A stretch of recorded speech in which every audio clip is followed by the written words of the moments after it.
fear of the one that we're supposed to be connected to, because they've told us you gotta walk this tightrope in this line, and if you walk all off the line, he's gonna send you to hell. You could live 30 years worshiping and living for him, make one error, and if you die in that error, you go into hell. What in the name of common sense does that mean? Are you crazy? Why would I even serve him if he's that sadistic and masochistic? I don't need a God like that. And so if I am so focused on staying on the line, I can't fulfill my assignment. But my God is big enough to handle my fault, my screw-ups, my mess-ups, because he's already prepared for what I might do. He knows what I'm going to do before I do it, and he already made preparation for me before I get there.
What follows darkness is light.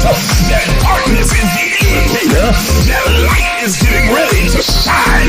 So there it is in Genesis, when darkness was upon the face of the deep, and God in the spirit form moved upon the face of the waters, and then God said, let there be. Because darkness precedes the light. Are you understanding what I'm saying? But he needs the darkness there so that God can move upon the face of the deep, so that the shift can take place. Listen, look at your neighbor and tell your neighbor that shift take place in the darkness. Oh God, y'all didn't hear what I just said. Everybody's not going to see the shift that's happening. They see the chaos, but they don't see the shift.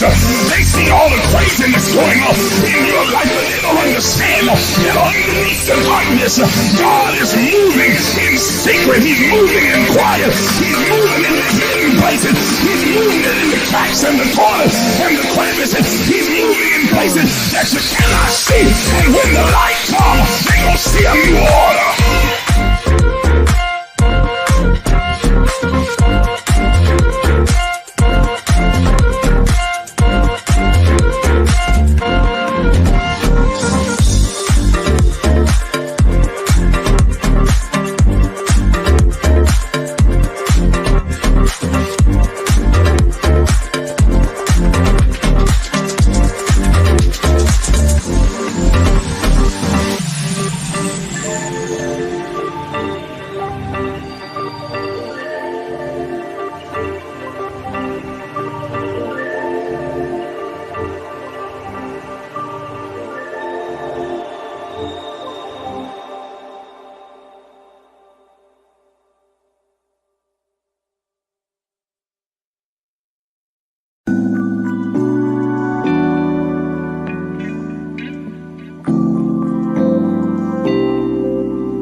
of you are even afraid to dream, afraid to imagine. But I'm here to tell you that you are an infinite, limitless, boundless being. Are you willing to do what is necessary to have what you desire? Thank you for joining us. Please take a moment and like the Facebook page. Subscribe to the YouTube page and hit the notification bell so you'll be notified when we go live. If you are finding value in these enrichment sessions, please consider supporting this page financially. Your donations allow us to continue to provide spiritual enlightenment, self-exploration, and kingdom knowledge. Also, consider becoming a partner because partnerships have this privilege. As a partner, you'll be able to attend our annual Partners Only Summer Summit, join us for our 6 a.m. virtual daily guided meditation sessions, weekly advanced empowerment sessions, regular prophetic insights and instructions, 30% discount on all Emerge books and merchandise, and a custom Emerge t-shirt. You'll also gain full access to the private Emerge Movement community page as well as group chats. Once again, thank you for watching.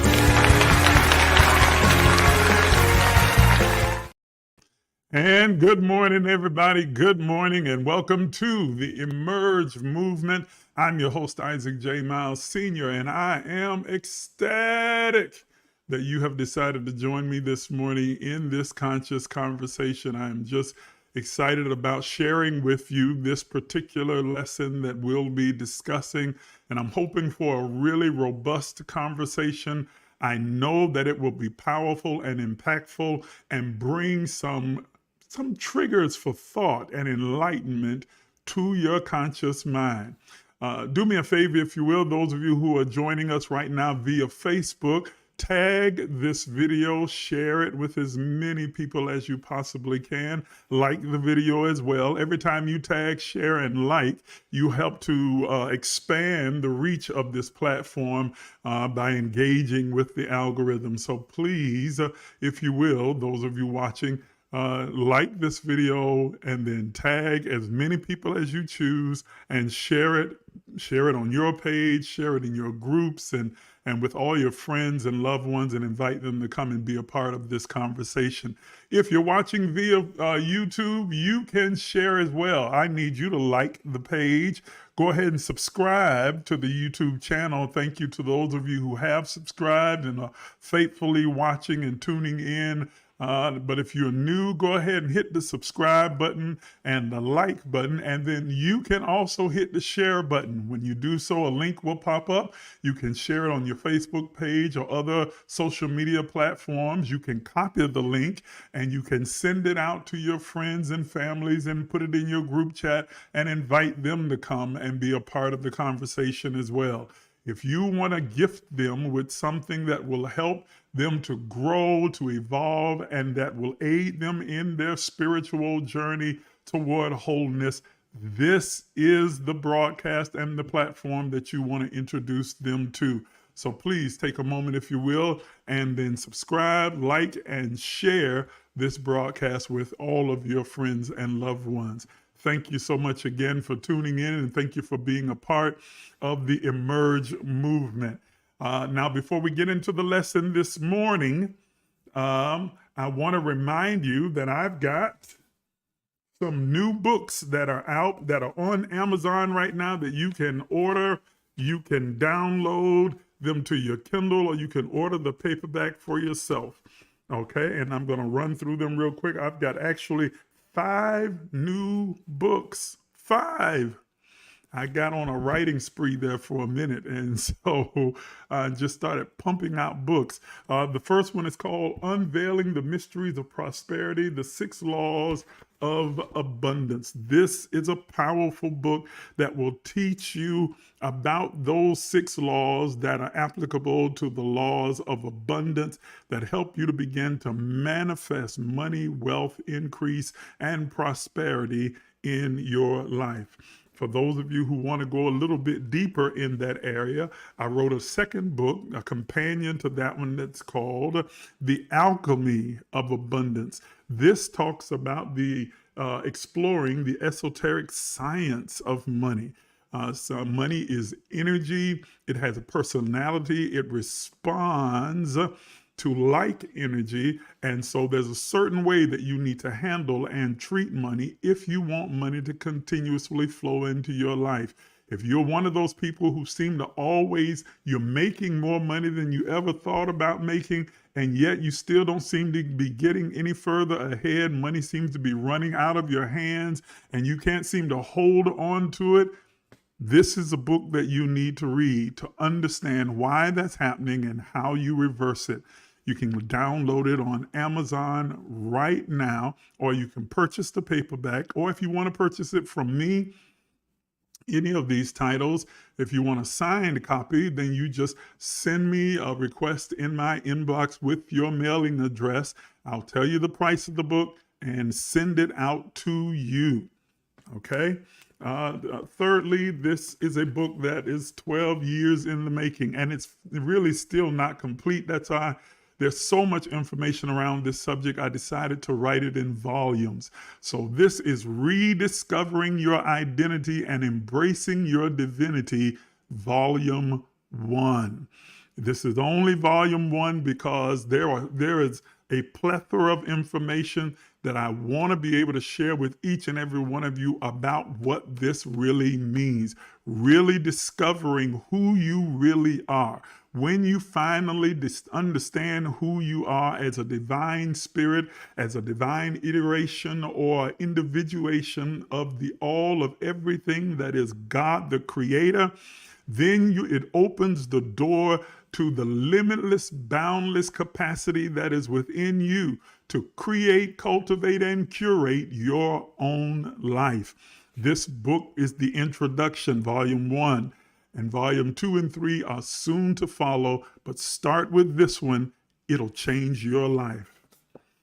Then there is one called Inner Sense. Just as you have your own 5 senses, I'm getting mixed up with the camera over here. Okay, let me hold it like that. All right, your 5 senses of, sight, taste, touch, smell, so on. You also have inner senses, your spiritual senses, like your will, your perception, your intuition, and others that are operative within your life. Once you learn how they work and how to tap into them, it will give you the kind of clarity that you need to follow the path that you are cultivating for your own life. I encourage you to get this book. And then finally, my latest book, and I think one of my best ones that I have written, it's called Sacred Fire, Harnessing the Power of Sexual Energy for Spiritual Transformation. Yes, I know. But this book, it goes through all of the taboos that religion have taught you to run away from and that they don't talk about in church. This is the book that you need to read. Every one of us are born innately woven into our DNA is this sexual energy that the world, and especially the religious world, teaches you to suppress and repress. I'm telling you that energy is something that needs to be unlocked and freed within you, because it is a great power for you to be able to use to manifest the life that you desire. I promise you, this book will transform your life. It will raise questions and answer them all at the same time.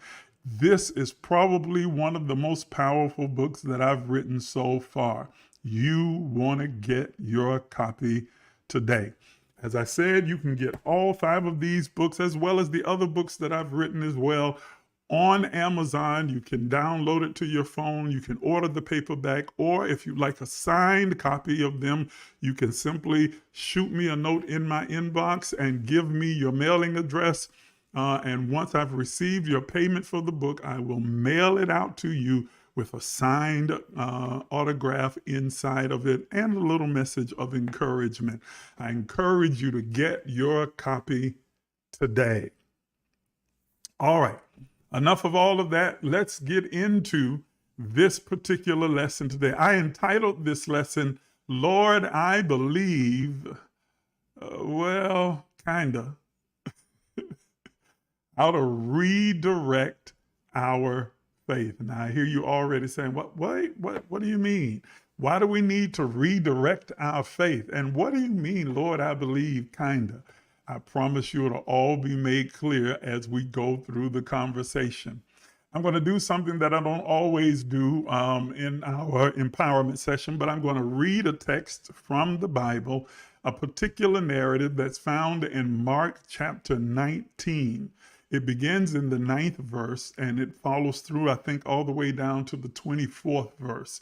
I want to read the entire text to you, and then I'm going to go back and I'm going to highlight what I believe are 5 pertinent points from this particular narrative that are so important and so symbolic of where so many people, maybe many of you that are watching me, will have found themselves in and have been in this place for ages. For ages. I want to talk to those of you, especially many of you who have been brought up in a particular religious ideology. Maybe it's Christianity or Islam or some of the other major religions, Judaism, and you have been taught to have faith. You have been taught to believe, and that if you believe, then you can have whatever it is that you choose. And you've gone to revival after revival, conference after conference. You've stood in lines and had people lay hands on you and prophesy and tell you this, that, or the other, and that if you take this action, this is going to follow. And then at the end of the day, nothing happened. Nothing changed. You saw no improvement. And you walked away frustrated, disappointed, and over a period of time, you stopped believing in any persons that was standing up saying, well, the Lord is saying, and I see and I sense, and God is telling me to tell you X, Y, and Z, because you don't see the outcomes that they keep promising. It's like they're talking loud and saying nothing. Come on, James Brown. They send this to you and you're like, well, wait a minute. Yet, here is the ironic and crazy part of it. You jump right back on the merry-go-round and you continue the same practices that keep disappointing you. You keep going right back to the same revivals, the same conferences, the same symposiums, the same workshops. You keep paying for classes and getting involved and following this person and this prophet and this apostle and this bishop and this evangelist, and you feel good and get a tingle in your spine and a twinkle in your toes and a light in your eye for the moment, and then only to be disappointed again because you don't see the outcome that has been promised. Well, this morning I'm here to explain to you why that's happening, and the answer is probably not what you suspect. Most would begin to immediately put the onus on the preacher, the prophet, the church, the organization, or somewhere else like externally. I'm here to show you this morning that is not where the issue lies. So let's read the narrative first, and then after reading it, we'll go back and we'll unpack what it says. Mark chapter 9, beginning at not verse 9, verse 14. Chapter 9, verse 14 through 24. So just 10 short verses, but it's important that we get the full context of the text so that we can exegese it correctly and we understand exactly the message that's trying to be put forth here. Now, understand that the narrative is filled with a number of allegories and symbolic metaphors and phrases. So you cannot take this text literally. So we're going to draw from this narrative the inferences that are being put forward by this particular narrative. Mark chapter 9, verses 14 through 24. And if you're ready, let's read. And when he came to his disciples, this is after Jesus has left what has been labeled by many in the religious circle as the Mount of Transfiguration, where he takes Peter, James, and John up to the top of a mountain, and they see him transfigured with Elijah and Moses standing by him. And that's a whole nother powerful narrative that we're not going to get into this morning, but that's a powerful one. And so after that is concluded, that event has come to its end, he now makes his way down from this mountain with Peter, James, and John in tow, and he comes upon the remaining disciples, okay?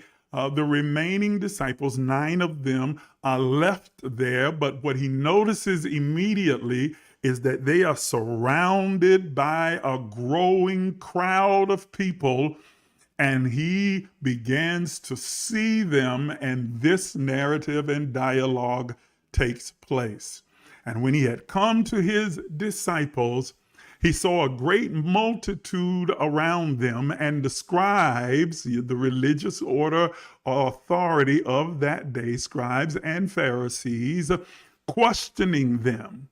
And straightway or immediately, all the people, when they beheld him, were greatly amazed, running to him and saluting him. They were just excited because they had heard about him, and this is the person they had come to see. This is the person they were looking for, and they go running toward him.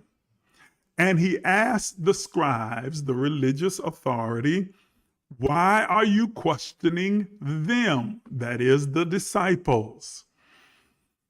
And one of the multitude answered and said, Master, this man in the audience, this man gathered in the crowd, steps forward before the religious authority can even respond and says, Master, it's me. I have brought unto thee my son, who has a dumb spirit. Later in the narrative, Jesus, when he responds to this and deals with the young man, he actually expands upon this definition and says it is a deaf and dumb spirit, or a deaf and dumb disposition, or a deaf and dumb mindset or behavior, or a deaf and dumb place of experience. Listen to what he says. My son has a dumb spirit. We know dumb meaning that not that he's stupid, but that he's unable to speak. Jesus further expands it and says deaf and dumb. So he expands it to not only can he not speak, but he cannot speak and he cannot hear. He's also deaf of hearing and dumb of speech, unable to hear and unable to speak. He goes on, the Father describes, and wherever he takes him, whenever I take him anywhere, this spirit, he says, tears at him. He foams and gnashes with his teeth and pines away. He says, this kid is agitated. He's upset. He is discombobulated, disquieted, so much so that he is gnashing with he's grinding his teeth, foaming at the mouth, displaying outwardly his discomfort. And he says, I spoke to your disciples that they should cast him out, and they could not. And they could not. And Jesus, responding to the man, answers and says, O faithless generation, how long shall I be with you, and how long shall I suffer you? Then he says, bring the boy to me. And they brought him unto him, and when he saw him, straightway the spirit, that disposition, this thing tore him and he fell on the ground, wallowing and foaming. He began to act out once again because he is dealing with the traumatic effect of being both deaf and dumb. Okay? And then Jesus asked a question. He asked the father, how long is it ago since this came upon him? And the father says, of a child. Notice he does not say since birth, that somewhere in his childhood, he lost his sight and he lost his ability to hear. I hope you caught what I just said. He does not say from birth. He does not say since birth. He says of a child. That somewhere in between his birth and in his childhood, he lost his sight and he lost the ability to, not his sight. He lost his hearing and he lost his ability to speak. This resulted in him acting out in such great frustration that he's grinding his teeth, falling out, flailing, wailing, foaming at the mouth, disquieted, discomforted because of the loss of his ability to hear and his ability to speak. Let's keep going. And so the father says, if you can do anything for him, please have compassion on us and help us.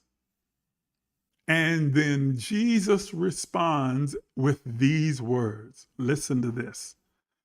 If thou canst believe, all things are possible to him that believeth. If thou canst believe, if you can believe, he says, everything is possible to those who simply believe. And straightway or immediately, the father, almost in a knee-jerk response, says, Lord, I believe, help thou my unbelief.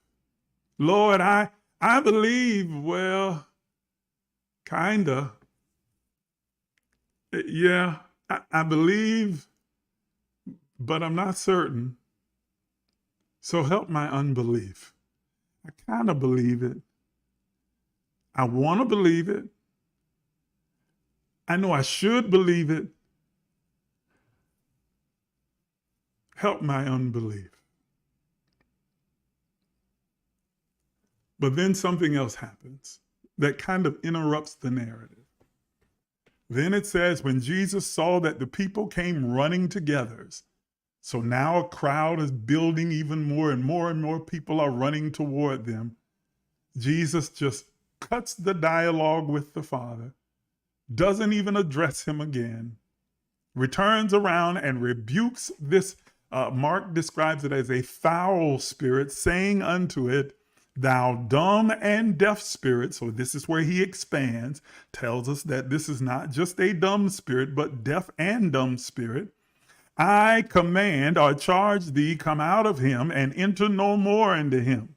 And the spirit cried and rent him sore and came out of him, and he was as one dead, insomuch that many said he is dead. But then Jesus, so the boy faints.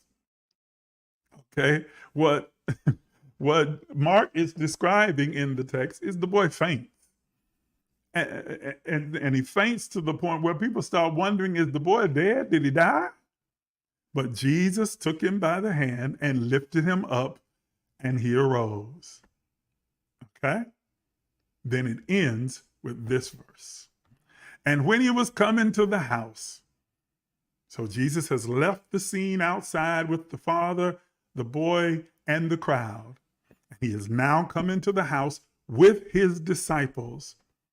His disciples ask him privately, why could not we cast him out? And he says unto them, he responds to them, this kind can come forth by nothing but by prayer and fasting. That's the text. Now, those of you who grew up in church are familiar with this text, but I promise you, you haven't looked at it in this light before. So I want you to pay close attention as we go back and unpack this particular text. Now, I'll tell you at the onset, I am not going to deal with the whole ideology, mythology of literal demons and spirit entities walking around and floating around, attacking people and possessing them and other things of this sort. You've heard me describe the spirit as more so it is speaking in terms of a disposition, a mindset, of an adapted mindset that has now been reflected in outward behavior. I could spend a lot of time substantiating that, but it would take me away from the 5 points that I really want to make to you this morning. We can have that debate at another time. I know that there are many of you that disagree with me on that, and you have a different mindset concerning it. I'm happy to have that conversation with you at any time, and we can go back and forth and deal with the historical and theological facts as we unpack the exegetical understanding of the context of the text. But I want to drive in and hone in on the inferences that are drawn from this particular narrative. Sometimes we strain at the gnat and swallow a camel, and I don't want to be guilty of that this morning. This morning, I want to just hone in, focus on the inferences that we can draw from this particular narrative that can help us in redirecting our faith. You see, the entire context about this particular narrative, a story, is directed toward Jesus as a master teacher, an ascended master, and an example or ensample, as the Bible calls him, to the rest of humanity of the innate capacity and ability that is loaded and coded within the DNA of every human being, every soul, every spirit that is housed in three-dimensional form. It is why Jesus is recorded to have said in another place, everything that you have seen me do, you shall do also, and greater works than these shall you do, because I am going to transition out of this form and return to the source that is the Father. It is tied and tethered to the principle that is espoused by the Apostle Paul when he says, greater is he that is in you than he that is in the world.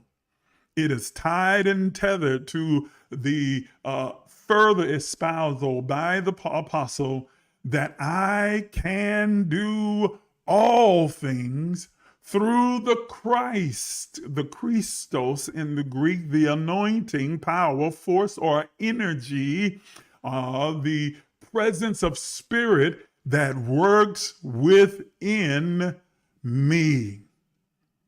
I want to unpack this and help us to see how we have been disillusioned and misled, misdirected, and misplacing our faith in things and places and people where it never belonged in the first place.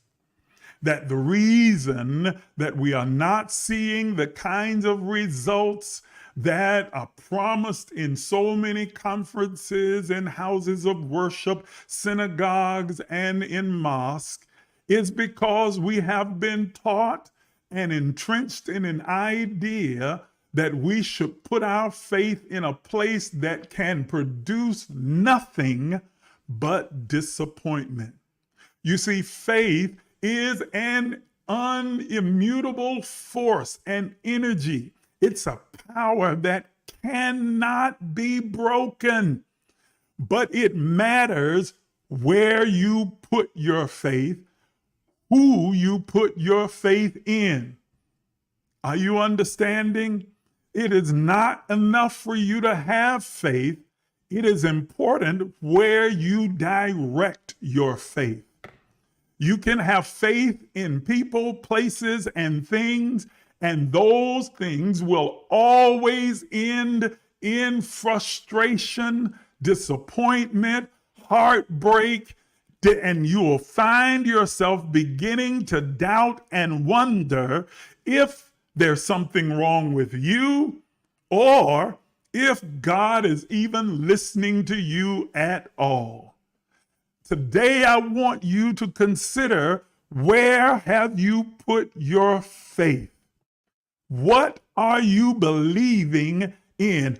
Who was speaking when you heard? And where have you been trusting? Who rather have you been trusting externally and outside of the great power of God that is resident within you? Let's walk through the narrative, shall we? Let's go back to the beginning. In the beginning of the narrative, Jesus is coming down from the mountain and he finds the disciples. Remember that the disciples represent the soon coming church that will be birthed in Acts chapter 2. So when we see this term disciples, he's talking about the followers, or the disciplined ones, are those who have ascribed to the teachings that Jesus Christ has been teaching for the beginning now of his 3.5-year trek and mission on the earth. They would go on to be the apostles who would represent the founding or the substratum of what would become known as the church, the ecclesia of the called out or the enlightened ones. Okay? When he sees the entire church, the called out, the chosen, the elect ones, the enlightened or awakened ones, surrounded by a multitude of people who are not as enlightened, have not been introduced to this level of understanding truth that they have been exposed to because they have been following the teachings of an ascended master, Jesus, the Son of God in the earth. They've not been exposed to that level of teaching. So they are running there because some event is taking place and they want to see what's going to happen. When Jesus walks into this event, he notices the church, the disciples, the called out, the enlightened, surrounded by those who are curious, drawn to them and the circumstance so that they can see if what they've been saying is really true. And so he immediately intervenes while he sees the religious order of the day. Notice that there is a distinction between the disciples and the religious authority, scribes and Pharisees. The disciples and the scribes and Pharisees are two separate entities. The disciples are those who have followed the teachings of the ascended master Jesus and have received this enlightenment and awakening in their spirit. But the religious order are those who are tied and tethered to the traditions of old and are entrenched in the religious ideologies that have been handed down to them by their forefathers and by from generation to generation. And so he sees the religious authority now questioning the enlightened. And he interrupts the conversation and says, "What's going on here? What's happening? Go away to the mountain for a little while, come back, and all of this? What in the world's taking place?" And before the religious authority can intervene and begin to answer, and before the disciples can even offer up an excuse or an explanation, this lone father speaks up from the crowd. And he says, "Hey, it's me. I'm the issue. I'm the cause of the ruckus. You see, I got an issue. I got a problem. I got a son who was born with his hearing and born with an ability to speak. He had a voice. But something happened between birth and childhood where he lost his ability to hear. He could no longer hear. And as a result, he was unable to speak as well.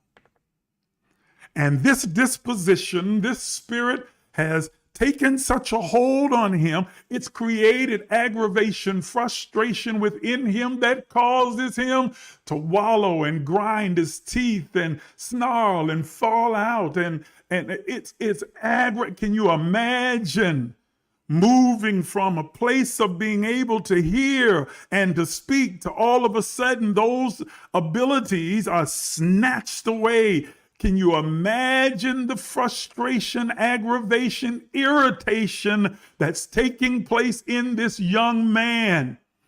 He is so much so that he is gnashing his teeth and falling out and foaming at the mouth. He is having an outburst and acting out in visible, demonstrative ways that lets his father know something is definitely wrong with him. And it is defined as a deaf and dumb spirit. He is deaf, cannot hear, and he is dumb. We are told in Romans chapter 10 by the Apostle Paul this principle: faith comes by hearing. Woo. Faith is brought into existence. Faith is born. The progenitor of faith is our capacity and ability to hear. Not to be able to hear with our natural ears, because we all can. And faith is not a natural thing, but a supernatural or a attribute or fruit of the Spirit. So when he speaks, we speak of faith coming by hearing, we're talking about a spiritual event or activity that takes place when our spirit hones in, tunes in, and aligns with a sound, a word, an understanding, a truth that is aligned with our divine soul. Faith is birthed out of what we hear. Our belief, what we believe, why we believe it, is birthed out of hearing. That word hearing in the Greek, that's as it's used in Romans 10, is the word ekion, from which we get the word echo.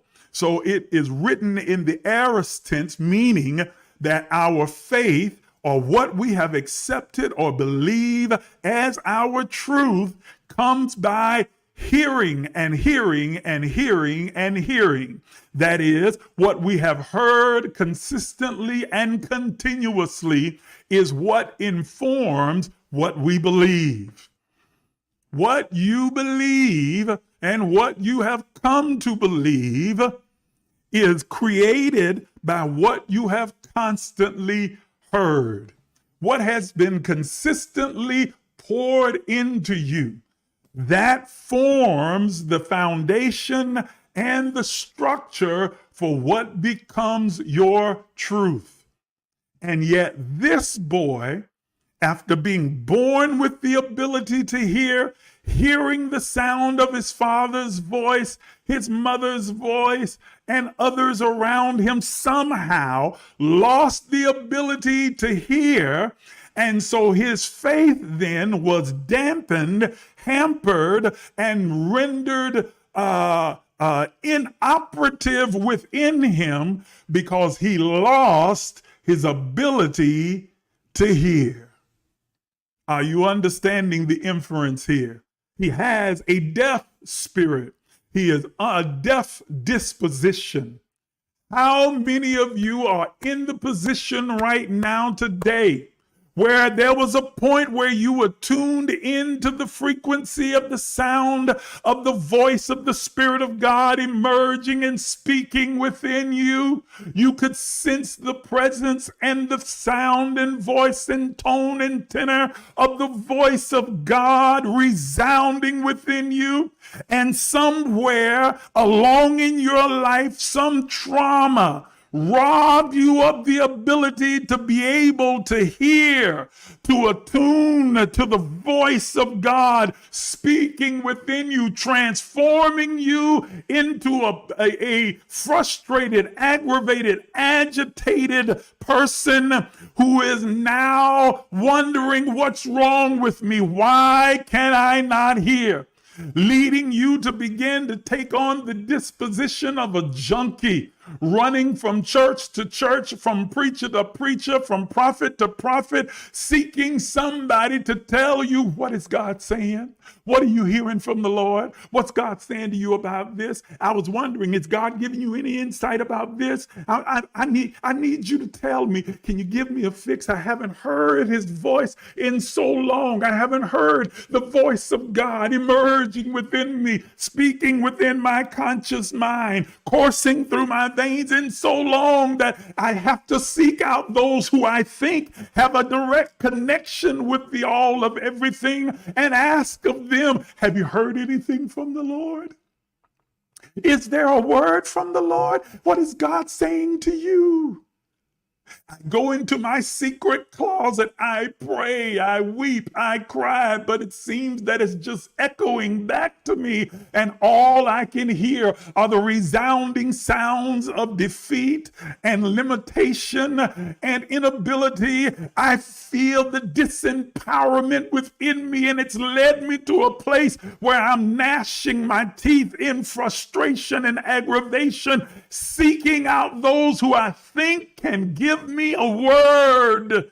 And so it makes me more vulnerable and gullible, willing to listen to anyone who will say something that will tickle my ear and that will ignite my fancy and that will align with my heart's desire, even though I was born with the ability to hear and commune with God from within. Something has blocked out my hearing. The consequence and resulting act of that is that I've lost my ability to speak. Faith comes by hearing. It is birthed and born through my ability to hear. But faith is activated and set in motion by what I say. I will have whatsoever. Whoever believes and does not doubt can say to the mountain, be thou removed and cast into the sea, and they will have whatsoever they say. I have to believe, and then I say. I have to believe, and I can only believe if I can hear. But if I cannot hear, then I can't believe. And if I cannot believe, then it affects what I say. And so instead of speaking to the mountain and saying, be thou removed and cast into the sea, I speak now and say, Lord, please move this mountain. Lord, I don't know what I'm going to do about this mountain, Lord. This mountain is too big. It's too hard. It's too much. I'm never going to make it. I'm not strong enough. I'm not smart enough. I don't have enough education. I have no one to help me when the water is troubled to put me in the water. But somebody else gets in before me, and I'm watching everybody else progress. I'm watching everybody else get a miracle. I'm watching everybody else break through. I'm watching everybody else have success but me. I'm shouting, I'm dancing, I'm running, I'm speaking in tongues. I've had oil poured on my head. I fell out. I rolled on the floor. I kicked and spit bubbles and jumped over pews. I am doing all of the calisthenics and the acrobatics, and yet I'm not able to speak words that are empowered by the force and the spirit of belief and the spirit of faith within me, but I speak and mimic the resounding, echoing voices of disempowerment, disapproval, fear, doubt, and belief. I am mimicking the sounds that are around me and the sight that is around me that I see with my natural eye, and everything around me says it's impossible. Everything around me says it cannot be done. Everything around me says you were born on the wrong side of the track. It says that you don't have enough education. It says that you're at a disadvantage because of the color of your skin. It says that you're not able to do it because you came from a poor family. It says that you're unable to reach that point because nobody gets out of the projects and becomes successful. It says that you come from such a small town. Nobody comes out of this little small town and rises to those kinds of heights. It keeps resounding in your mind, and so you speak words that align with the limitations that you have accepted and that are informing your faith. You have faith, but your faith is in your limitations. You have faith, but your faith is in your lack of ability. You have faith, but your faith is in your incapacitation. You have faith, but your faith is in dependency. Watch what happens next, number 2.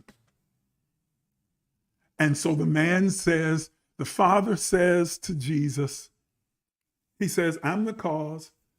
This is why. This is what happened to my son. I believe the son is emblematic of most of humanity who finds themselves wandering in darkness, feeling along the walls, trying to find their way, trying to discover, trying to find themselves, literally trying to rediscover their identity, trying to understand what this life is about and get some clarity and direction for their life. And listen to what the man says. Here is an indictment. He says, I brought him to see you because I know that you are an ascended master. You are the Son of God. But you were nowhere around. You were gone. You were in a mountain of transfiguration. You had been high and lifted up. You had transcended this 3-dimensional plane and you weren't present. He said, so I did the next best thing. I took him to your disciples. I took him to the ones who had been exposed to your teaching, your input. They had been exposed to your ability, your power, your capacity, and they had been influenced by your teaching that continuously talked to them about the innate power that was also in them. I took him to the very same people that you said that they would do the same works that you do and greater works than you. Because they were just like you, that there was no difference between them and you. I took him to the people who have been exposed to your teaching, exposed to your insight, revelation, and understanding, who have seen you work miracles and seen you manipulate energy and began to shift the mindsets and the realities of the people that were around them. Those are the ones I figured, since you had transcended and were no longer available to me, I would take him to those who had been influenced by your teaching. He says, but when I took him to them, they could not help him. Those who wore your name, those who wore the label, those who said, oh, yes, yes, we've been with Christ. Oh, yes, we walk with him, talk with him. He tells me I am his own. But when I got to them, they could not. They could not. It's interesting and pointed that when you read this text in the Greek, the phrase they could not is summed up in one word, ishkuu, ishkuu, I-S-K-H-O-O, then long O, ishku'ah, O rather, ishku'o, ishku'o. The word means to lack strength, force, and power. They could not, ishku'o. They lack the strength, the force, and the power. Lord have mercy. I want you to listen to the indictment. I want you to listen to the indictment. He says, my son had lost his ability to hear, and as a result, lost his ability to speak. His faith is rendered dormant and inoperative, and as a result, he's unable to speak and declare and see the results that come from a person whose faith is operating, functional. And I brought him to those who have been your followers, who've been exposed to your teaching, who have been exposed to your capacity, ability, and power and force, who had learned at your feet and been informed by the words that you spoke. And they lacked the force, the power, and the strength to correct the problem. Can I tell you that it's not enough just to be exposed to the power, the force, and the ability or capacity to be exposed to that level of truth, understanding, and revelation, to be exposed to the operation of the Spirit of God working and moving through this one or that one, this ascended master or another, this particular person or another, but that you have to cultivate within yourself your own ability to be able to move and operate and function within the divine Spirit, because the same Spirit that raised up Jesus from the dead is the same Spirit that quickens or makes alive your mortal body. It's the same Spirit that animates your three-dimensional form. There is no difference between the Spirit in the prophet and the Spirit in you. There is no difference between the Spirit in the pastor, the preacher, the imam, the guru, or the evangelist, the bishop, the missionary, or whatever their title might be, and the same Spirit is inside of you. There is no difference. Let me say it again to those of you sitting in the back and are still wearing the confines and the chains and the bonds of religious ideology and indoctrination that has convinced you that you are a nation of dependents and weaklings that need to run from pillar to post and conference to conference and revival to seek an answer, when in fact the answer is inside of you. The same Spirit that raised the Jesus from the dead animates your three-dimensional form. It lives inside of you. You are what you are looking for. You are the answer to your question. You are the solution to your problem. You are the one that you've been seeking. All of this time that you've spent running around from this one to that one, buying into this scheme or that scheme, buying into this idea and this ideology, this doctrine, this particular form of godliness, when in fact everything you need is inside of you. And if they were real teachers and real masters, they would not teach you to become dependent upon them. They would not elevate themselves to some place that is somehow above where you are and say, well, what God is showing to me, he won't show you because, I'm God's anointed and you are just, one of the children, but I'm one of the called and the anointed ones. Poppycock. That's baloney. That's malarkey. That's bull hockey. The same Spirit that raised Jesus from the dead, that same power, that same force, that same energy, that same ability, that same strength, that same anointing that raised Jesus from the dead is the same Spirit, the same force, the same energy that animates and makes alive your three-dimensional form. It lives, moves, and resides inside of you.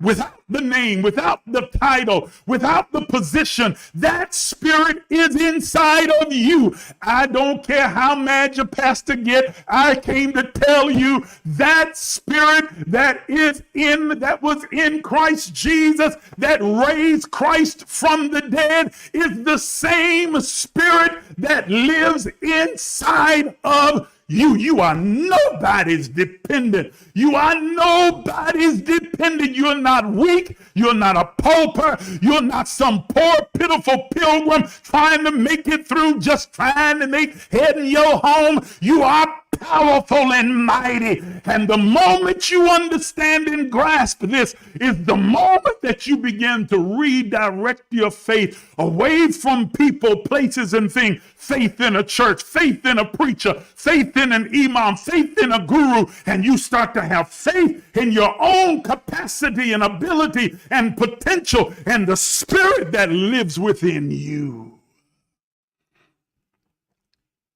They could not, because they had been exposed, but they had not adapted. They had not applied in practical principle. How many of you have been exposed to truth, to revelation, even hard truth that requires you to let go of certain things? Come on now. But it hasn't come alive in you because you can regurgitate it. You can repeat it. You can quote the scripture, the text. You can quote the principle, the practice, but you can't apply it. You can't live it. And so when the challenge is brought to you, like this father brings the challenge to the disciples, you cannot. Ishkuha. You are without, you lack the strength, the force, and the power to deal with the challenge, because all you've done is been exposed, but you've not practically applied it to your own life. You've not put it into practice and lived it out, walked it out. You're not made it your reality, your truth, and allow it to inform your thoughts, words, and actions. You are just a hearer but not a doer. I can't tell you how many conversations I have with people who talk about the different challenges that they're being faced with, and I'll begin to espouse to them the principles that they need to apply, and they are able to interrupt or join in with me in concert and quote off the principle right on. Yeah, I know, I understand. Yeah, I get it, I know. Yeah, I know. And then if you know, what's the problem? The problem is you not applying it. I know. I have conversations with people and say, well, you need to do X, Y. Yeah, I know. I'm working on it. It ain't nothing you got to work on. It's a decision. Lord have mercy. I know I just made some folk mad with me right there. I said, it's not something you got to work on. It's a decision. Can I tell you that many of you who think you need divine deliverance, that's a process walking you through. You don't need a process. You need to make a decision. You may need to make a choice. The moment you make the decision, I know what I need to do and I am going to do it. I am going to act in this manner. Are you understanding? When I act on this particular principle and I couple it with my unwavering faith in the principle and its operation within me, I have faith in the power that is in me. I believe in me. I believe in the power that's in me. I believe in the innate strength, ability, capacity within me, limitless, boundless, endless within me, the infinite power of God that lies within me. The moment I cross that threshold is the moment that things immediately begin to shift and change and align with my desired purpose. I know. I know. They can quote it right along with you. Tell you what you're getting ready to say before you say it. I know, Miles. I know, Pastor. I know, Preacher. I know. I need to do this. I'm working on it. I know. I'm going to get there. I know. I know. Can I say something that might offend you? When you know and then choose not to do, you stupid. I said it. Go ahead, be mad. I'm going to take me a drink of tea. To know and then choose not to follow through is the epitome of stupid. Ignorance, it means that I just simply don't know. I don't know any better. I'm doing the best that I can. I'm doing what I know. I'm doing what I understand. But to know, to have been exposed, to have had the truth given to you, to have been given the spiritual principles, whether it's the principles for healing or the principles for prosperity or the principles for power or the principles for enlightenment or progression and evolution, and then to neglectfully decide not to employ them is the epitome of stupid. That makes you stupid, not ignorant, stupid. Stupid. Is the man calling me stupid? If that fits you, yes. If you have access to this kind of understanding and knowledge and principles, practices, and patterns that can reshape and reform your life to create, cultivate, and curate the life that you desire, and yet you, out of laziness, out of forgetfulness, neglectfulness, frustration, whatever it might be, choose not to employ them, that makes you stupid.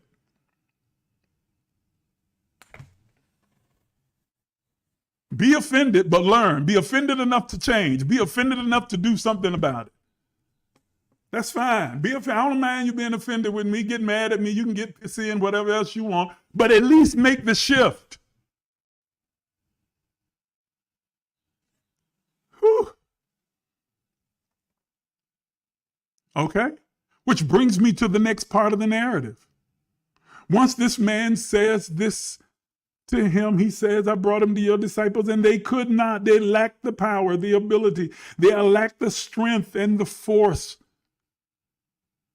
They've been exposed, but they had no practical application, so they lacked the power to do anything about my son's a situation. They were not able to rise to the challenge.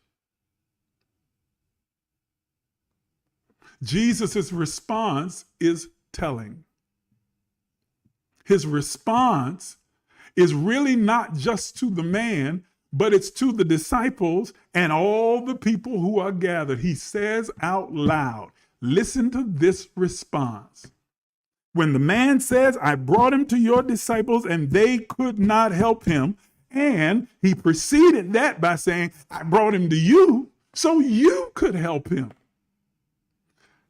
Jesus looks at the man, the disciples represent the church, the Pharisees, the religious authority, and all the rest of the multitude and says, you faithless generation. What? What kind of response is this? He says, you faithless generation. Then he says, how long do you think I'm going to be here with you? Being consciously aware of his impending transition. How long will I be here with you? How long do you think I'll be around? What you going to do when I'm gone? That's essentially what he's asking him. What would you do if I wasn't here? You're depending on me to fix it when you should be able to fix it. You faithless generation. How long are you going to be dependent on me that Jesus is going to fix trouble in my way, trouble in my way? I got to cry sometime. I lay awake at night. Oh, but that's all right. 'Cause I know Jesus, he will fix it. After a while, how long you gonna sit around waiting on Jesus to fix it? He may not come when you want him, but he's right on time. Jesus will work it out. Jesus will work it out. How long you gonna sit around waiting on Jesus to come when you want him? How long you gonna sit around waiting on Jesus to work it out? And then when Jesus don't come and fix it, and Jesus don't come and work it out, and Jesus don't show up to come and realign it and fix it and do the work, then you sit there and have to come up with some excuse as to why it's not happening. And what you do is internalize. Now you say, well, there must be something wrong with me because the failure can't be in Jesus, so it's got to be in me. I must have did something wrong, or maybe the prophet didn't hear right, and maybe God didn't say that, and maybe they really fake, or maybe I'm not. It's because I did this and I did that. And and God's not going to try and help me because I'm so miserable. I'm going to sit out in the muck and the mire. When the fact is that the reason Jesus didn't fix it because it's not Jesus' job to fix it.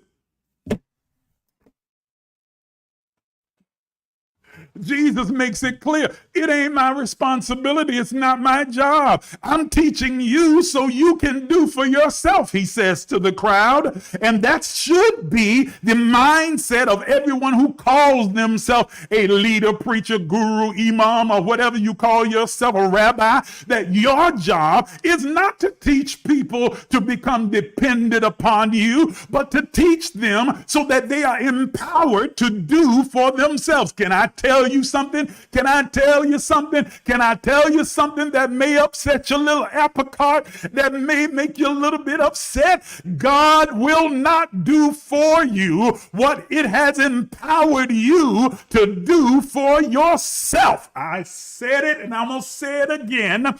God will not do for you, you scrawny little dependent child, petulant little kid, what he has empowered you to do for yourself. That's like a 17-year-old asking their parent to feed them. I'm hungry. Can you feed me? You'll sit there and starve, you silly rabbit. You know how to feed yourself. What I look like sitting there feeding you off a plate when you got two hands and the capacity and the ability to feed yourself. If you were an infant and didn't have the capacity, didn't know how, you didn't know how to walk or stand on your own 2 feet, then you gotta be dependent upon me. But you 17 years old, what I look like feeding you? God is not going to do for you what he has empowered you to do for yourself. And you're the one who said he gave me power to tread over scorpions and serpents and over all the power of the enemy, and nothing shall by any means hurt me. You're the one who said, I am more than a conqueror through Christ that strengthens me. I can do all things through the Christ that lives inside of me. Greater is he that is in me than he that's in the world. And then you sit up there whining to my Jesus, will you fix it, please? How stupid do you look? Lord, this is the this is like the 5th or 6th time this man done called us stupid. I'm just telling you, how pitiful, how ridiculous. I understand that that's what's perpetrated by the church. In one breath, they tell you how powerful you are. And in the next breath, they tell you how weak, miserable, and useless, and filthy, and dirty you are. And that you got to lean and depend on Jesus. And Jesus is going to fix it. Then they turn around and say, oh, no, but then there's power of God inside of you. You're powerful, you're anointed, you're filled with all of this force and energy. But you got to wait on the Lord to fix it. Put on the whole armor of God, but we don't want you doing no fighting. Don't want you to fight now. Just put it on and stand there and look cute and let Jesus fight your battle. Because you know, if you hold your peace, let the Lord fight your battle. Victory shall be yours. Do you see the contradiction? Do you see the nonsense? And so the challenges are being brought to you like the Father bringing the Son to the disciples, to those who have been exposed to truth, and they could not. They lacked the force, the ability, the power, the strength, the capacity to bring about the necessary change. They were still dependent on Jesus to come fix it. Are you still depending on Jesus to fix it? Leaning independent, leaning on the everlasting, lean, safe and secure from all alarm. Are you standing up with the power that is resident and resonating within you, that is resounding and responding and pulsating, coursing through your veins, that you have been equipped with to bring about the necessary change in every situation and circumstance? Can I tell you, ladies and gentlemen, you are the one you've been waiting for. I'll say it again, I've said it before, and I'm going to keep saying it till you get it through your thick head. You are the one you have been waiting for. Just waiting on the Lord. No, you're not. No, you're not. You're waiting on some mythological story, some illusion, some lie, some fantasy that's been fed to you about some old man sitting in the clouds on a throne with a long beard and a scepter in his hand. God is not sitting up in the clouds on the circumference of the earth, sitting high and looking low. But God is in you, through you, as you, inside of you. That force, that power, that energy, that ability, that capacity, that limitless, boundless, infinite ability is inside of you. And you keep looking up to the hills. You think that means look outside of you, looking up in the sky, waiting for by and by and the pie in the sky. It means looking to your higher consciousness, looking into the higher heights of your own ability and drawing from what's already inside of you to bring about change in your situation and your circumstances. If it's going to get fixed, it's got to be fixed by you and God in you. Not by some invisible force on the outside of you. Woo! Are you hearing what I'm saying to you? I got to finish this. And then before Jesus can go any further, in explaining the phrase, "Oh, faithless generation, how long am I going to be with you?" And then he follows that up by saying, "How long do I need to suffer you? How long I got to put up with you?" Y'all getting on my nerves. You ought to know this by now. Now, I done already gave you a whole year's worth of time and told you all of this stuff. I'm into my second year, almost to my third year, where I'm going to be transitioned out of this life, crucified on a cross. By now, you should know this. How long I got to put up with y'all? How many more miracles you got to watch me perform and listen to the teachings that I give you about these miracles and show you that the same thing that I'm doing, that you'll be able to do as well, and teach you the principles and practices and patterns that I use in order to bring about these things that you call miracles, that you'll be able to do it and use the same principles and practices. How long are you going to do? How long is it going to take for you to turn inward and begin to cultivate your own strength, your own ability, your own capacity? How long do I have to keep putting up with you? He says. And before he can go further, a crowd starts to gather and people are starting to run. And he realizes that, okay, I need to hurry up and just take care of this because I don't have time to teach a lesson now because I'm about to be thronged by a crowd of folk. And I don't seek to humiliate and embarrass them any further. So let me go ahead and deal with it. And so he deals with the challenge before him.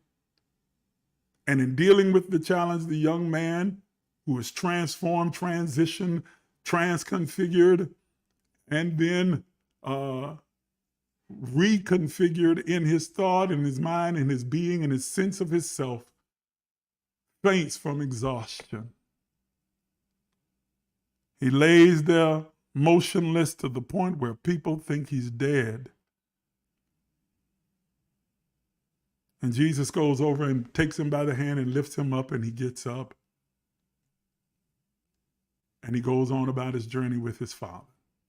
Don't know if he learned the lesson or not. Don't know if the Father got the lesson or not. Don't even know if the people around got the lesson or not. Don't even know if those scribes and Pharisees understood what had just happened. Because, you know, sometimes we can become so enamored with the outcome that we don't pay attention to the principle and process that brought it about. Ooh, great day. Oh my goodness. That's a bar. I don't know if you even caught that. Sometimes we can become so enamored with the outcome that we completely ignore and miss the principle and the process that brought it about. That we're so enamored with the outcome that we just jump immediately to wanting the outcome without learning the principle, practice, and pattern that brought about, and the process that brought this about. Because if I learn the principle, practice, and pattern, and the process that brought it about, I can replicate it.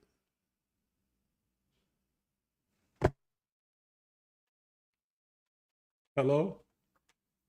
Come on. That's the law of cause and effect. That's one of the benefits of the law of cause and effect. The law of cause and effect says for every effect or outcome, there is a definite specific cause. Which tells me then, if I can learn the cause of a thing, the principle, practice, pattern, and the process that brings about a desired effect, then all I have to do is duplicate the cause. The principle, pattern, practice, and process that brought about the effect. You didn't get what I just said. You didn't get what I just said. Huh? See, you just want to jump to the Warren Buffett outcome without learning the principles, patterns, and practices and the process that made Warren Buffett possible. Or Bill Gates, or any of the other rich, powerful people that you know of. You don't want to look at the principles, practices, patterns, and process that made them, that produced a Jay-Z, or that produced an Oprah Winfrey, or that produced a Warren Buffett. You just want to jump to the outcome. Ooh, bless me with my millions, Lord. Make me a millionaire. Make me a millionaire. Without following the principles, patterns, practices, and the process that led to billionaire status. I want to be a billionaire, Lord. But you're not a giver. You're not a tither. You're not disciplined. You don't save. You don't invest. You're ignorant about money, its energy, the esoteric science around money. You're ignorant about investments. All you know is work, get a paycheck, pay bills, and spend. That's not the process. That's not the practice. That's not the principle. But here you are, Lord, make me a millionaire. Lord, make me a millionaire. Let me hit the lotto. Let a bag of money fall off a Brinks truck, and I'll be behind it. Let me have a rich relative that I didn't know die. Leave me a whole boatload of money.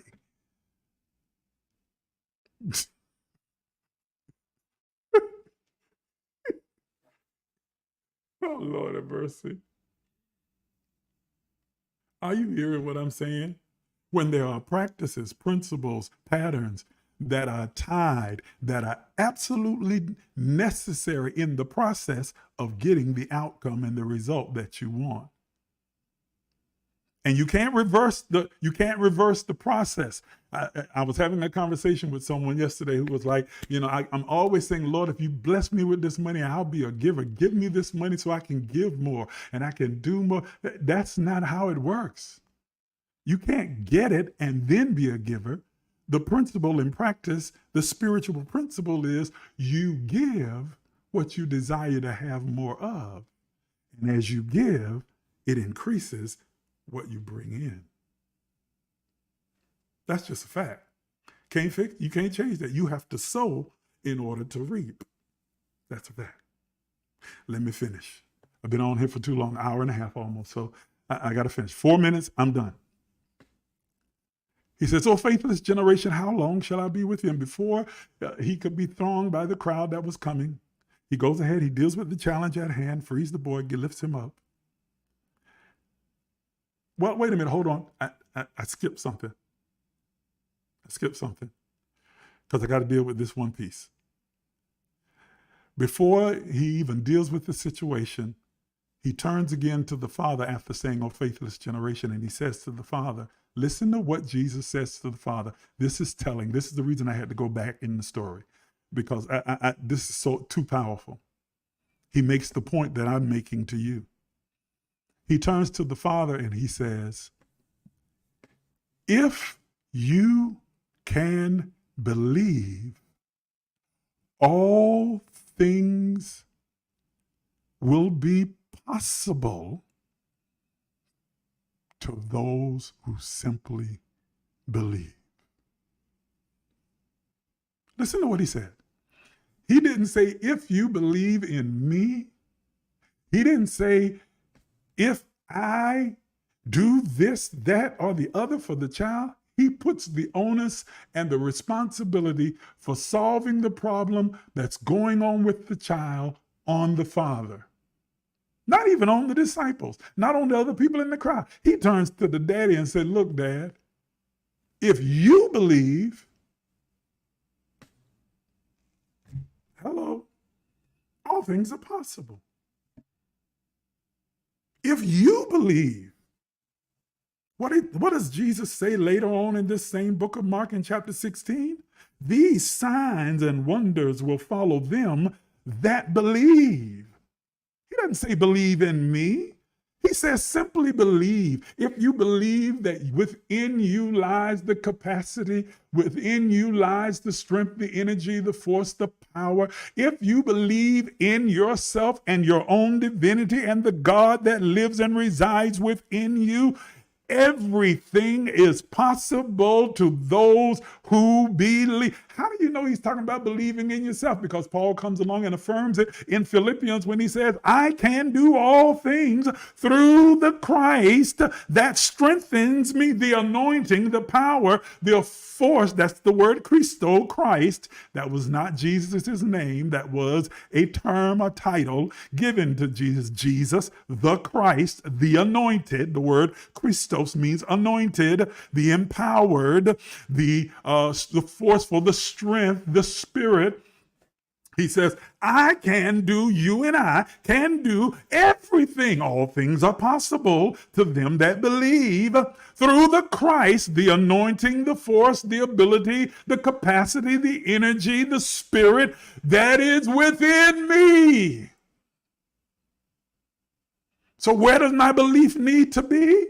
Not in some outside thing, not in some pie in the sky by and by, not in some preacher, prophet, rabbi, or imam, but it needs to be in the power that is within me. The God that lives within me. The God that resonates within my being, my belief. He says, if I believe in me, if I believe in the power that is within me, the capacity within me, if I believe in my own innate ability, the force, spirit, and anointing that is loaded and coded within my DNA, then everything is possible to me. I can do all things. There's nothing I cannot accomplish. This is what your preacher didn't tell you. Your preacher told you that you can do all things as long as I lay hands on you and give you a word and I'm supporting you and you're a member of this church. Now, if you leave this church, then you done left God. Nonsense. Doesn't say you can do all things through Christianity. You can do all things through Islam. You can do all things through Judaism. You can do all things through Hinduism. You can do all things through Buddhism. No, you can do all things through the power, the Christ, the anointing, the force, the Spirit of God that is within you. All things are possible to those who believe in themselves. I know. Everything in religion tells you to believe in something and someone outside of yourself. You believe in your pastor. You believe in the preacher. You believe in everything and everybody but you. And I'm telling you, that's the reason your faith is misdirected and dormant inside of you, and you're not seeing the results that you want to see in your life because you believe in everybody else but you. You believe in the job. You believe in the career. You believe in that degree. You believe in the man or the woman that you're married to. You believe in your community, your city, your surroundings, your trappings, your environment, your culture, your religion. You believe in all these things. The one thing that you have failed to believe in is the one thing that can empower you to bring all possibilities into reality, and that is in you.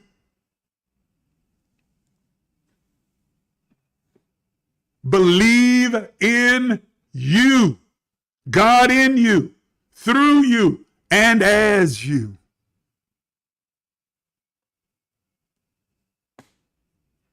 And so the man says, he hears that declaration without fully understanding it and blurts out, Lord, I believe. And I believe that at the moment he said it, it kind of hit his mind that, well, not really. I kind of believe. So, Lord, I believe, well, kind of. Help my unbelief. Help me to believe in what's inside of me. And I am convinced that is the duplicitous place that so many people find themselves in right now, where I got this idea, I have this vision in my head, but I can't hear and I can't speak. And so I believe, but I have this unbelief that's keeping me from hearing the voice of God emerging within me, giving me strategy, instruction, and a guideline and a roadmap to bring this to pass. And I cannot speak. All I can speak is the fear, doubt, and the unbelief that's been entrenched within me. And so I got a deaf and dumb spirit that is impeding my vision. I have this vision, I have this imagination, I have this hope. Nothing wrong with my eyes. I can see myself prospering. I can see myself winning. I can see myself succeeding. I can see myself having and accomplishing and growing and achieving. But I can't believe it. I can see it, but I can't believe it because faith comes by hearing. Belief is born out of what I hear. Everything I hear contradicts what I see. And so because I can't hear it, then I can't speak it. I can't activate it. I can't move on it. I can't materialize it, realize it in my life. Because even though I see it, I imagine it, I've conjured it in my mind, I'm deaf and dumb. And so what I hear keeps telling me you can't. You're not strong enough. You're not smart enough. You need a preacher. You need somebody else to fix. You need somebody to put you in the pool. You can't do this.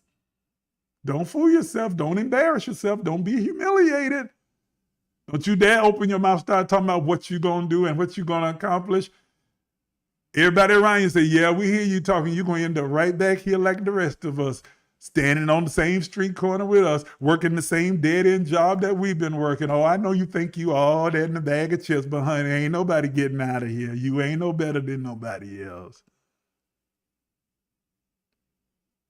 And so you shut your mouth and your ears are closed because all you hear are the doubts, fears, and unbelief and the disempowerment that comes from a religion, a culture, an environment, a family, and friends that are only repeating what's been entrenched in them. It's not malicious. It's not malicious. They really think that they are being your friend when they say these things to you, that they're helping because it's what they've come to believe about themselves.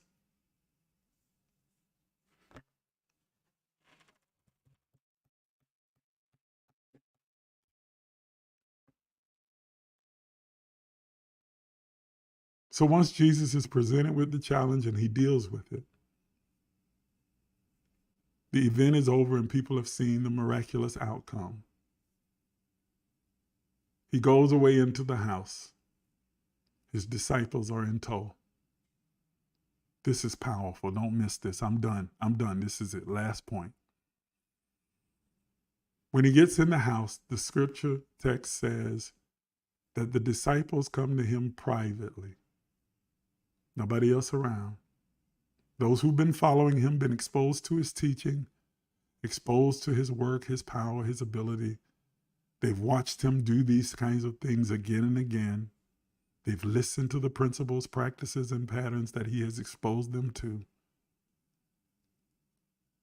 And they're frustrated. And they come to him privately and says, okay, we have one question. They're not even celebrating the event that's just taken place in front of them once again. They've seen it before. They're troubled by what's happening with them.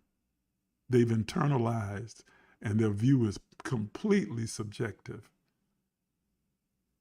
So instead of celebrating the Father and the Son and the miraculous outcome, they come and address what's gnawing at them on the inside. And when they come to him privately, they ask this one question. They said, essentially, Lord, we've watched you do this 1,000 times. We've followed you. We've memorized the formulas that you use, the phrasing, the terminology, and we used it. When the man brought his son to us, we used the same terminology and the phrase. We regurgitated everything that you said. And yet we could not. So what's wrong with us? Why couldn't we handle this challenge? And Jesus' answer and response is telling and revealing. He uses a very strange, almost seemingly unfitting terminology in responding. He doesn't berate them, belittle them. He says this kind Listen to the phraseology and the formation of the phrase. This kind can come forth by nothing but prayer and fasting. This kind, on the surface and the common misinterpretation of the text, it seems to allude to a certain type of spirit that the boy was hindered. It seems to infer that there's a certain class, a type of disposition and spirit that requires more than just the formula. But when you take the time to exegese the text, you find that he uses the terminology kind for very specific reasons. The word kind in the Greek is the word genos. Genos, from which we get the word genes, kin, and generation. When we implant this understanding or definition of the word, it changes the direction of the answer. It is no longer directed to the type of disposition or spirit that inflicted the boy, but is more directly answering the question that the disciples asked: what's wrong with us? Why couldn't we deal with the challenge? This is coupled with what he says to the crowd when they were in public. Faithless generation, how long am I going to be with you? You should have been able to handle this. He says, this generation, he's talking about us. He's talking about them. He's talking about all of humanity gathered in the crowd. He says, this generation cannot come forth. He's not talking about casting out some spirit or disposition. He's talking about the generation itself being able to break forth, being able to be greater than what they've imagined themselves being. He says, this generation cannot come forth except by applying the principles of prayer and fasting. Allow me to expand to the entirety of the keys to the universe, the terminology I gave it. Without consistently employing these principal spiritual practices of affirmative prayer and fasting and study, meditation, love, and giving, everything has to be couched in love. And the greatest expression of love is generosity giving. He says, without the consistent practices of these keys, you'll never come forth. Can I tell you in my conclusion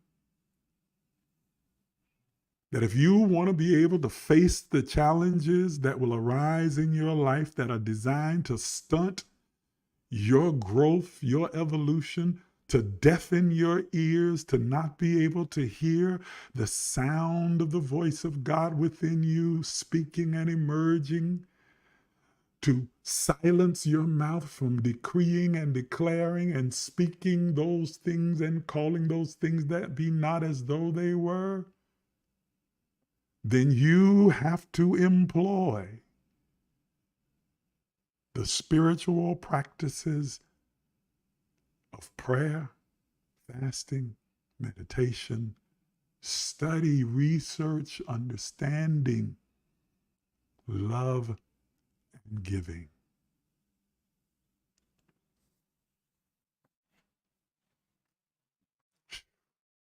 Man, it's been an hour and 45 minutes. I've been on here way too long. I know y'all got to be sick of me, but I know that you also were empowered. And if you paid attention, you learned and you gained. So I'm going to end right there. And I'm going to encourage you to redirect your faith, to stop putting your faith in people, places, and things, which will surely disappoint, aggravate, agitate, frustrate you.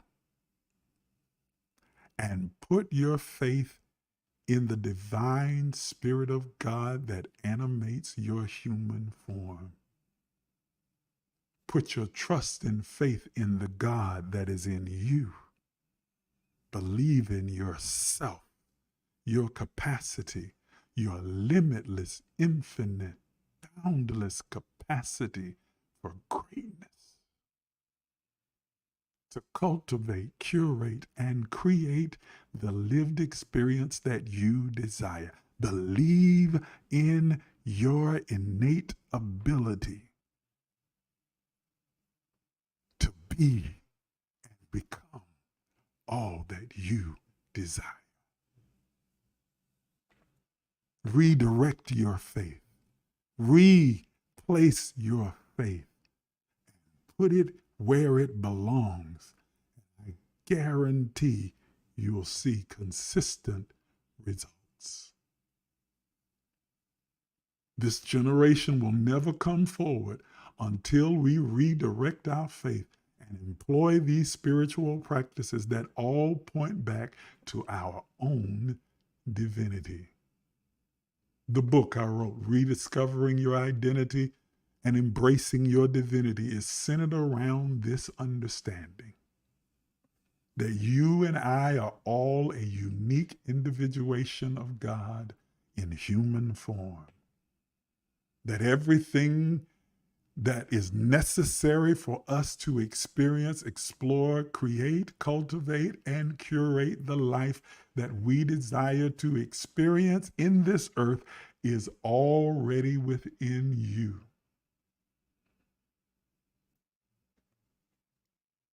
And all you need to do is unlock those treasures that are hidden in this earthen vessel.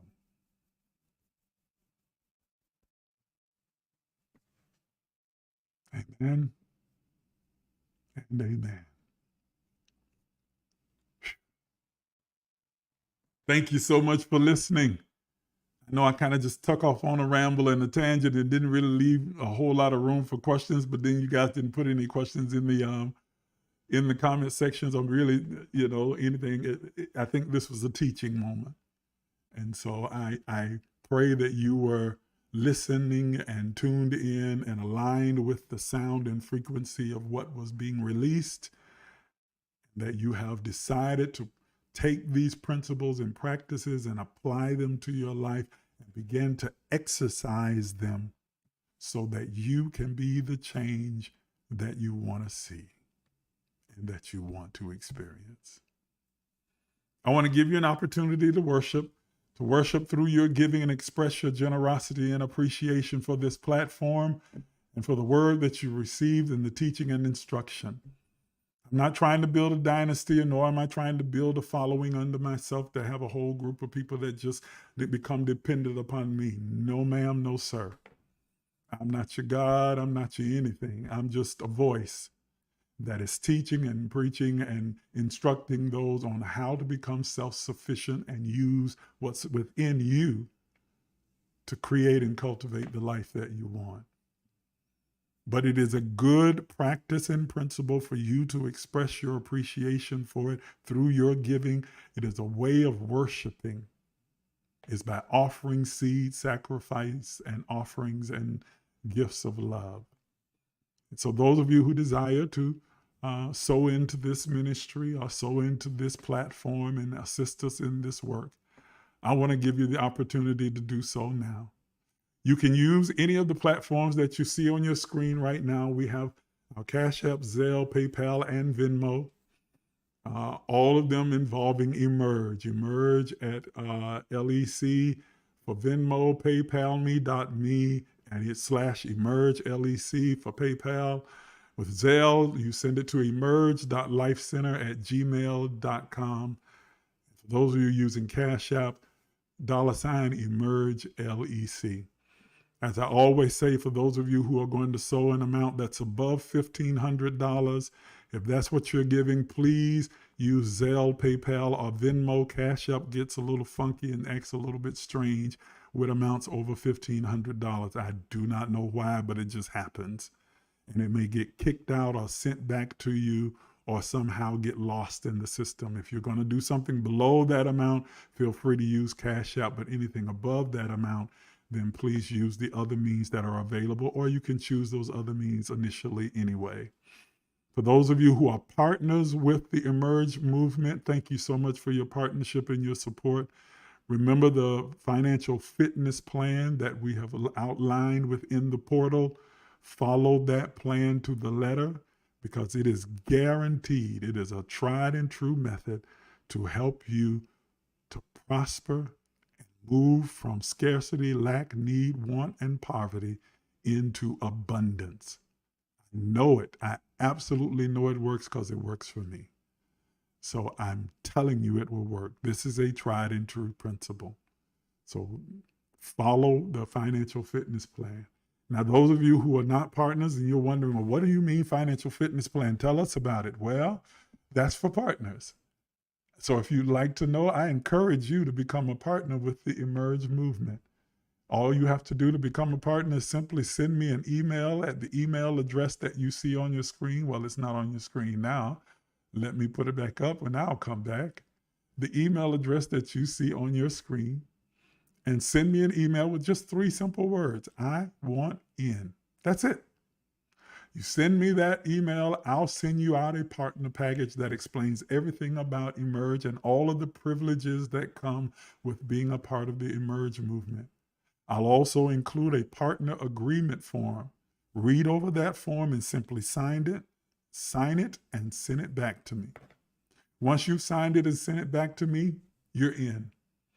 I will immediately send you a link to invite you into the partner portal, and you'll have access to all of the privileges that those who partner with Emerge have. And the privileges are big. Man, they're huge. Ask any of the partners that are on here, they will tell you that being a partner has its privileges, and they are huge. So I encourage you and invite you to become a partner today. Thank you so much for your time, for your participation, for your ear to hear. Thank you for those who have given and who are going to give once we come off the air. Thank you for your contributions and your support. And I'll see you again next Sunday at 9 a.m.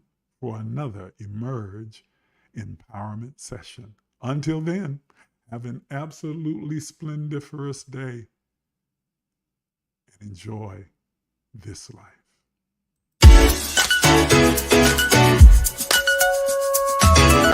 Some of you are even afraid to dream, afraid to imagine. But I'm here to tell you that you are an infinite, limitless, boundless being. Are you willing to do what is necessary to have what you desire?